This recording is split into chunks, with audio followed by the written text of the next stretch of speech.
గంజాయి తాగి మహిళలపై దాడి చేసి పోలీసులపై దాడి చేస్తే ఉన్మాదులు, రాక్షసులు, డకాయిట్లు, తీవ్రవాదులు, రేపిస్టులు, శాడిస్టులకి అందరికీ సైతాన్గా ఉన్నాడు జగన్. రాక్షసులు అని చెప్పాలి. వాళ్ళు పరామర్శించిన ఎవరు పోతారండి? ఎవడు ఆ సలహాలు ఇచ్చేవాడు నీకు? 11 సీట్లు వచ్చినాయి. ప్రజలు పోలీసులు రోడ్డు మీద కొట్టిన వ్యక్తిని, అక్కడున్న మహిళలను వేధించిన వ్యక్తిని, పోలీసులపైన దాడి చేసిన వ్యక్తిని పరామర్శించిన పోతున్నామంటే ఈ దొంగల ముఠాకంతా నువ్వు ఎంత పెద్ద బాస్ అయ్యింటావు? డకాయిట్లకి, దొంగలకంతా మళ్ళీ ఏమైనా మాట్లాడితే వాళ్ళ సైకోలకి, వాళ్ళ పిల్ల సైకోలకి, వాళ్ళ పేటీఎం గాలికి బాధ. మా నాయకులే చెప్తామంటే సిగ్గుండాలి. సైతాన్ జగన్ పరామర్శించి తెనాలి పోతారా? వదిలితే పాకిస్తాన్ కూడా పోతాడేమో, ఉగ్రవాదులంతా నా ఫ్యాన్స్ అనేసి పరామర్శించను. మొన్న దాడి జరిగిన ఇష్యూ ఆపరేషన్ సింధూర్లో కూడా నా కార్యకర్తలు చనిపోయారేమో, పర్మిషన్ నుండి మోడీ గారు అడిగి పోయిస్తాడేమో, పోయి పరామర్శించి ముద్దులు పెట్టేస్తారు వాళ్ళకి కూడా. అలా ఉంటాడే ఇప్పుడు.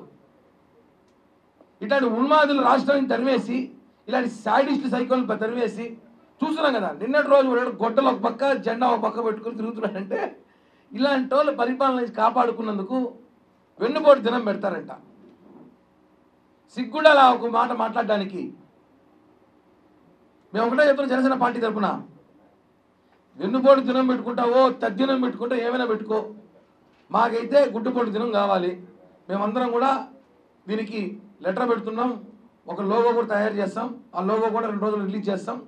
బాబాయ్ ఆత్మశాంతి కలగాలంటే కనీసం ఆయన కోసం మనం ఒక రోజు క్రియేట్ చేసుకుందాం ప్రపంచవ్యాప్తంగా అని చెప్పి కూడా తెలియజేస్తూ, సైకో జగన్ బ్యాచ్ కూడా చెప్తున్నాం. ప్రజలన్నీ అబ్జర్వ్ చేస్తున్నారు, ప్రజలన్నీ చూస్తున్నారు. నీ కార్యకర్తలు అని చెప్పి డ్రగ్గిస్టులు, డకాయిట్లు, శాడిస్టులు, రేపిస్టులు వాళ్ళందరినీ పరామర్శించి జగన్ ఈరోజు ర్యాలీగా పోయినాడంటే ఇంతకన్నా దౌర్భాగ్యం ఈ రాష్ట్రంలో ఏమీ లేదండి. 3000 రూపాయలు పింఛన్ ఇస్తున్నాం. జగన్ ఎన్నిసార్లు ఇచ్చాడు పింఛను? 3000 రూపాయలు జగన్ ఇచ్చాడు పింఛను. 2000, 2 సంవత్సరాలు 250, మళ్ళీ 1 సంవత్సరం 250, మళ్ళీ 1 సంవత్సరం 250, ఎలక్షన్ ముందు 3000కి ఇచ్చాడు. మేము రావడమే 4000 ఇస్తున్నాము. 4000 నుండి 12,000, స్టార్టింగ్ 3000, 15,000 ఆల్రెడీ చేరిపోయింది ఎక్స్ట్రాగా అందరికీ. వాళ్ళ లెక్క ప్రకారం మారితే మేము లెక్కలో వీకేం కాదు, మాకు మ్యాథ్స్ బాగొచ్చు, వాళ్ళకన్నా బ్రహ్మాండం చెప్తాం లెక్కలో. ఇప్పుడు ఎవరో మొన్న అంటుంది మాకు 15,000 రావాలి, అమ్మఒడి రాలేదంటుంది. ఓకే, ఇస్తున్నాం. జూలైలో, జూన్లో ఇస్తామని చెప్పాం.